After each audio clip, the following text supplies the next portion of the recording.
ప్రభువైన యేసుక్రీస్తు నామంలో ప్రతి ఒక్కరికి పేరు పేరున నా వందనాలు తెలియజేస్తా ఉన్నానండి.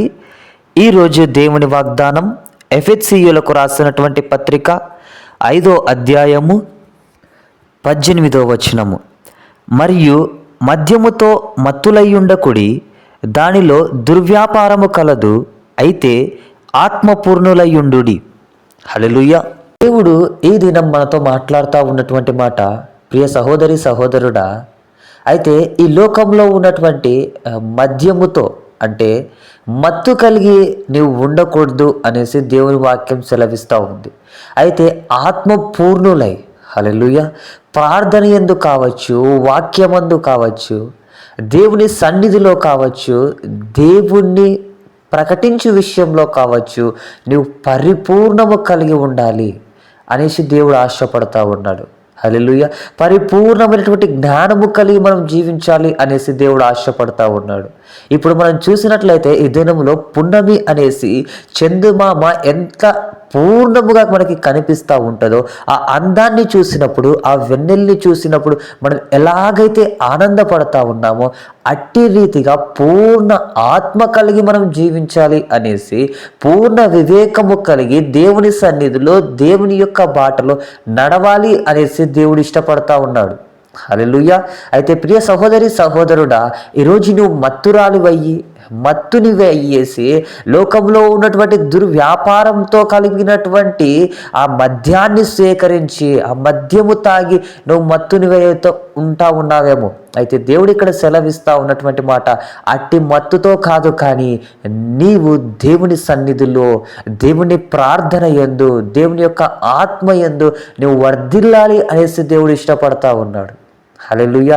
అయితే ఈ లోకంలో ఉన్నటువంటి దుర్వ్యాపారము కలిగినటువంటి మద్యముతో నీవు నిండి ఉన్నావేమో. అయితే దేవుడు ఇక్కడ హెచ్చరిస్తూ ఉన్నాడు, ప్రియ సహోదరి సహోదరులారా, అయితే అట్టి మద్యాన్ని కాక నీవు పరిపూర్ణమైనటువంటి ఆత్మ కలిగి, ఆత్మ వరములు కలిగి, దేవునిలో శక్తి కలిగి నువ్వు జీవించాలి అనేసి దేవుడు ఆశపడతా ఉన్నాడు.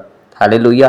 ఈరోజు ఎట్టి యొక్క మత్తులో నీవు జీవిస్తూ ఉన్నావో ఒక్కసారి జ్ఞాపకం చేసుకో. హల్లెలూయా. అట్టి మత్తుల నుంచి, అట్టి లోకానుసారమైనటువంటి ఆ మత్తు పదార్థముల నుంచి, మత్తు నుంచి దేవుడు నిన్ను విడుదల చేసి అనేక మందికి ఆశీర్వాదకరముగా, అనేక మందికి దీవెనకరముగా, నిన్ను అనేక మందికి ఉపయోగపడేటువంటి పాత్రునిగా చేయాలి అనేసి ఆశపడతా ఉన్నాడు. అయితే నీవేం చేస్తూ ఉన్నావు? హల్లెలూయా. ఈరోజు నీ కుటుంబాలలో కొట్లాటలు రేగుతూ ఉన్నాయి అన్న, కుటుంబ సమస్యలు పెరుగుతూ ఉన్నాయి అన్న, ఈ లోకంలో ఉన్నటువంటి దుర్వ్యాపారంతో కలిగినటువంటి ఆ మత్తు వలననే కదా.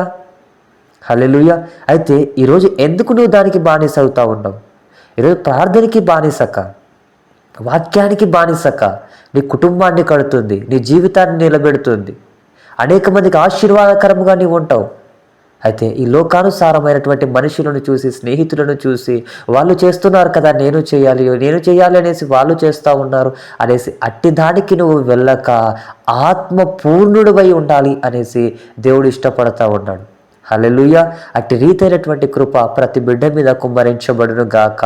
ఆమేన్. దేవుడి వాక్యమును దీవించును గాక. ఆమేన్. చిన్న ప్రార్థన.